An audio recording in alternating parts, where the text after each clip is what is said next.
You've probably heard the idea that the world needs a single leader, right? A kind of global sheriff to keep everyone in line.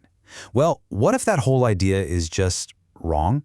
Today, we're diving into an editorial by Praveen Ramachandra that flips that idea on its head, arguing for something called an architecture of global balance. Let's get into it. So let's start with the big question that Praveen Ramachandra's piece really grapples with.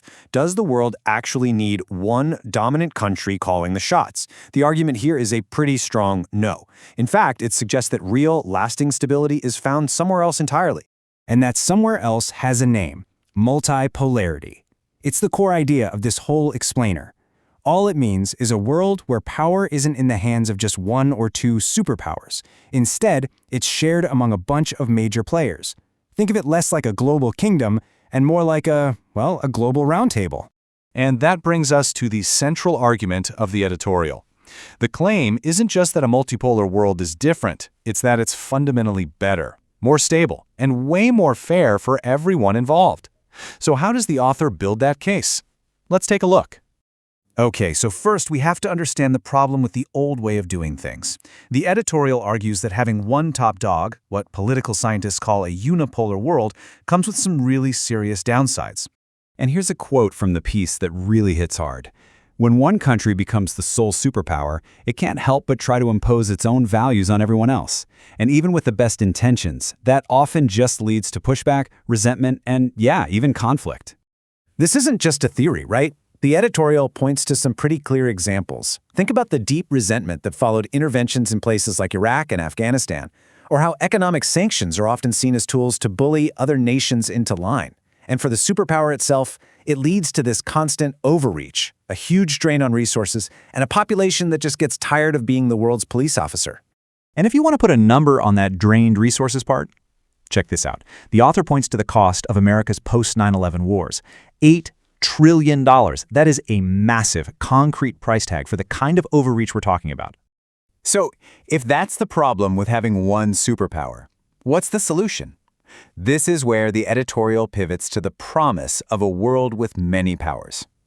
All right, let's break down the trade-offs here. A unipolar world led by one power? Sure, decisions get made fast, but you get resentment and overstretch. A bipolar world, like during the Cold War, you get clear deterrence, but it's a recipe for proxy wars. The argument here is that a multipolar world offers the best of the bunch: real balance and flexibility, even if getting everyone to agree is sometimes a challenge. And really, what this all boils down to is a fundamental change in how countries deal with each other. It's a shift away from one powerful nation dictating terms and a move toward actual, genuine negotiation. And you know what? We're already seeing this play out. A perfect example? In 2023, who brokered that landmark peace deal between Iran and Saudi Arabia? It wasn't the US or a European power. It was Beijing. That's a huge sign that the diplomatic landscape is changing. And it's happening at the regional level, too.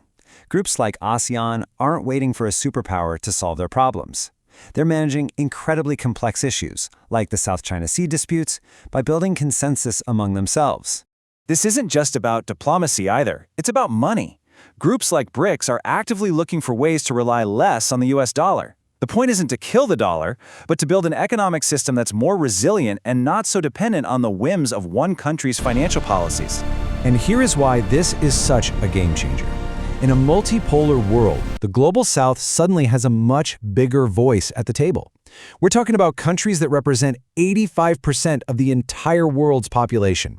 Their perspectives simply can't be ignored anymore. Now, this whole idea might sound very modern, very 21st century, but the editorial makes a powerful case that history has been telling us this same story for a long, long time. There's a clear warning here. I mean, just look at the pattern. Ancient Rome, stretched so thin trying to defend its borders that it collapsed. The British Empire, bled dry by 2 world wars. The Soviet Union, which crumbled under its own economic weight.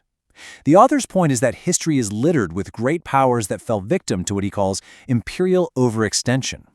So the lesson seems pretty clear, right?